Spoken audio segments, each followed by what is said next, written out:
קודם כל אני ודאי לא ראוי לדבר על מוישה לואיס, זיכרונו לברכה. אני לא במקום הנכון.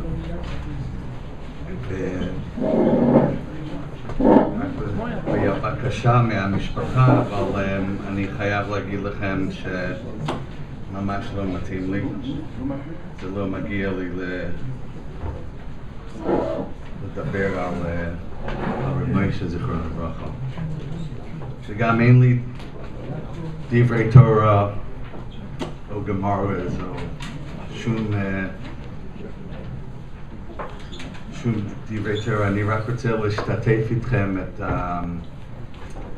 החוויה האישית שהיה לי עם מוישה זיכרונו לברכה.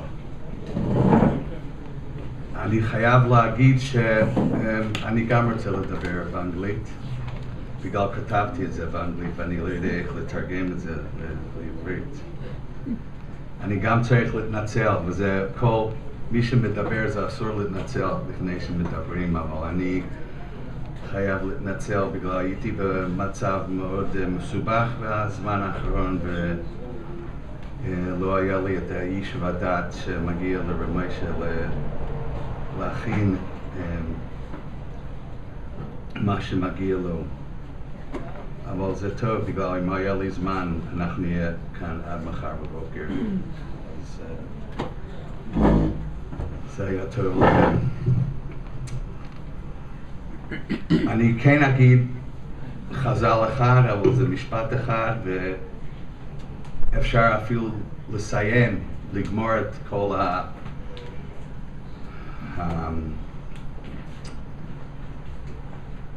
ההסבר, אם אפשר להסביר. יש מדרש רבה שכתוב מוישה היה רואה עם העין.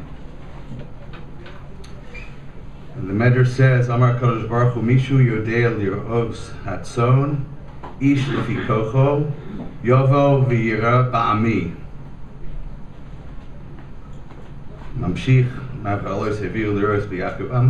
ואף מוישה לא בחנו הקדוש ברוך הוא אלא בצום. אמר רבותינו, כשהיה מוישה רבינו עליו השלום רואה את צאנו של ישראל, בורח ממנו גדי רץ. אמר הקדוש ברוך הוא, יש לך רחמים לנהוג צאנו של בשר ודם, כך חייך אתה תראה צאני ישראל. מוישה היה רואה. Moshe Lewis, Zichron Lebracha, was a royet tzon. And the tzon that Moshe Lewis took care of and ran after and nurtured and loved were the tzon of HaKadosh Baruch Hu, all the hundreds and hundreds of Talmidim that went through Shari Chaim. Moshe Hoya Roya. Moshe was Mamish, Kadosh Baruch Hu's shepherd taking care of Hashem's children. I felt that because I was one of those.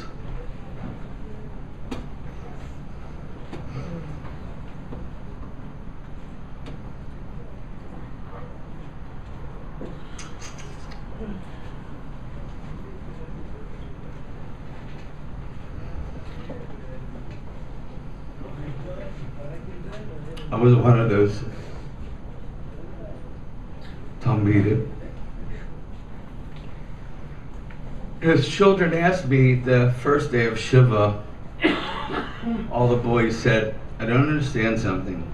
How in the world did these boys accept all this tough, heavy-duty Musar and telling them and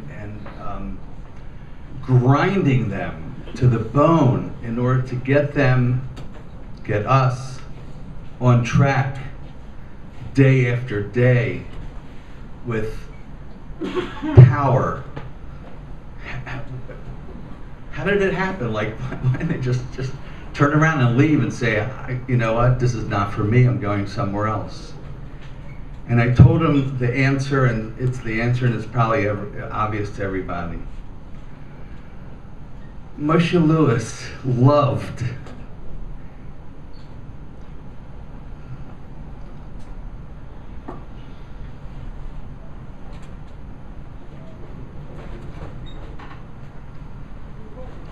so deeply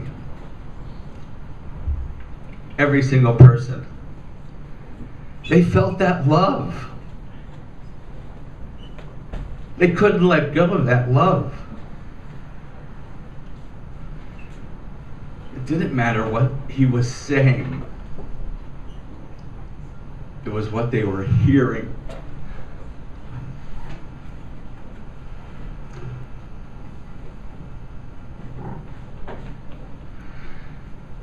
They were hearing,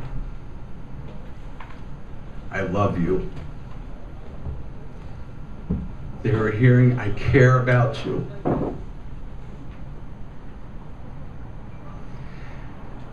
He didn't want them to get lost. He ran after them.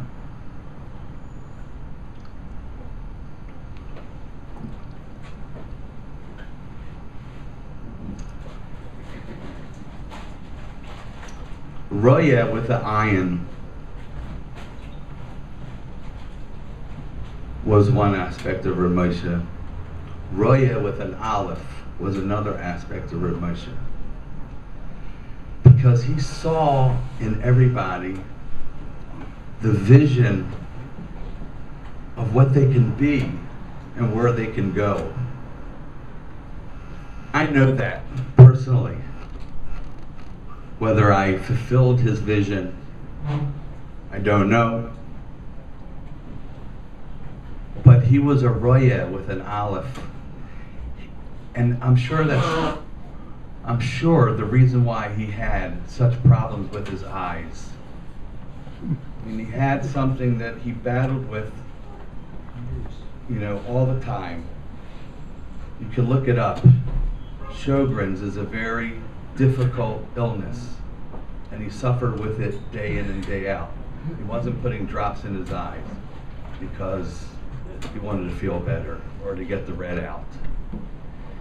His eyes were a tremendous nisayon for him in the way he felt, and it was painful. It was dreadful. But he was a roya. He had the eyes, and he saw the vision in every single Talmud that he had. We say in Ashrei, Lo Hodia Livnei Adam Gvurosav. You know what that really means in Reb Moshe Lewis's book? Lo Hodia Livnei Adam Gvurosav.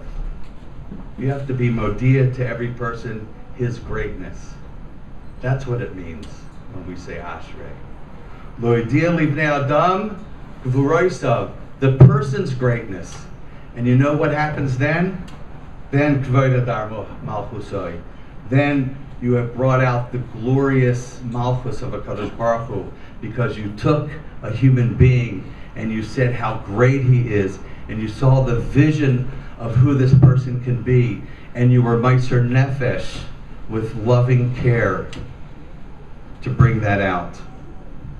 That was my personal experience, and I'm sure it was everyone else's. But I had a certain privilege that not many of us had. There were a handful of people who had this privilege.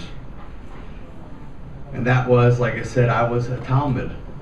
Actually the first Talmud in Shari Chaim, my claim to fame. That I was actually his Talmud, and Rabbi Parkov's Talmud, and Rabbi Kron's Talmud, and Rabbi Finkelstein's Talmud, and Pesach Ackerman's Talmud, Zerchor Racha, and Rabbi Yisrael Yitzchak's Talmud, should be Guzman. And Reb Moshe guided me when I was his Talmud, and he guided me when I was a Rebbe, working side by side, or at least thinking I was working side by side. Reb Moshe taught me how to learn when I was a Talmud, and Moshe taught me how to teach, to be a Rebbe.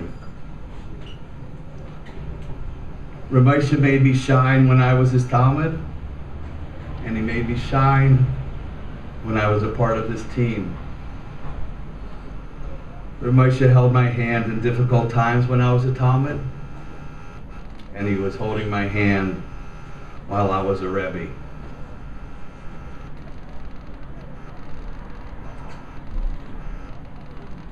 I think it was in 1978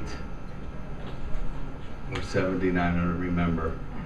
He said, "You're not going home for Pesach." I said, "What are you talking about, not going home for Pesach?" "Of course I'm going home for Pesach." He says, "No, you're not." I said, "What am I going to do?" He says, "What do you mean? You're coming to me for Pesach, and we're walking to Ramat Eshkol, and we're eating by my parents, and we stay up the whole night, and you're coming to me for Pesach." And I was by him the whole entire Pesach. 79 Was 79? Yes. Thank you. And for me, first of all, it was life-changing. I'm still in Israel. I never went home for Pesach. I'm still here. And my grandchildren stay up all night on Pesach, first night of Pesach, learning and talking about Sipur Yetzias Mitzrayim because of Moshe. I also had another privilege, and that was when I was a Bukra, I had a very hard time eating in the yeshiva on Shabbos. During the week, everything was fine. Something happened on Shabbos, just didn't work for me. And I went over to Rav Moshe. I said, "I don't even know what to do." I had some friends here. I had Avi Yud and Peretz Stinowitz. But what am I going to do? He says, "What's the problem?" He says, "You come knock on my door on Friday night, and you come join us for the meal. Shabbos day, come knock on the door and come join us for the meal. No previous invitations, no warning, no nothing. Just come." And his kids and the Rebbitzin can testify to this, that there were, I don't know how many, Shabbos after Shabbos. I had nowhere to go. I just walked in, and I was literally a Ben Bias in that house for so many years, which was a big schuss for me and impacted my life.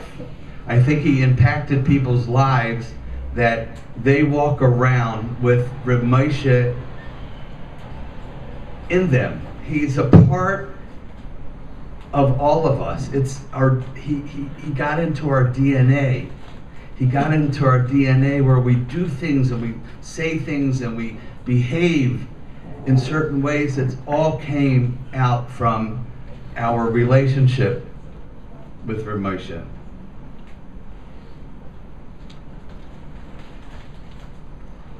Never missed a simcha. By me, that's a pretty good thing, because I have 12 kids, and then he had never missed one, and then the Earth kids, and he was incredible. Mind-boggling.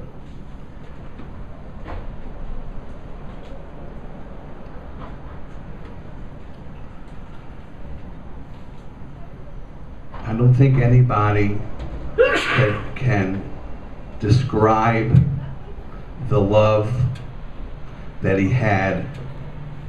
You can only see the fruits of that love from the hundreds of Talmidim that he had, including me, making me who I am, together with the rest of the Anhala, and so many more.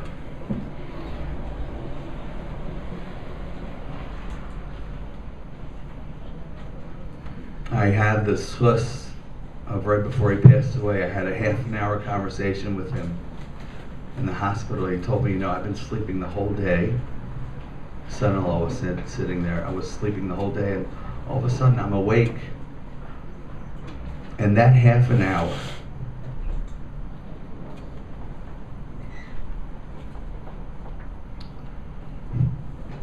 for me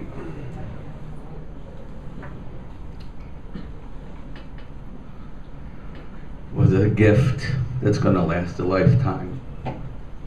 He should be a Mela Joycer for his family, for his extended family, all his Talmidim, for the extended family of this incredible community.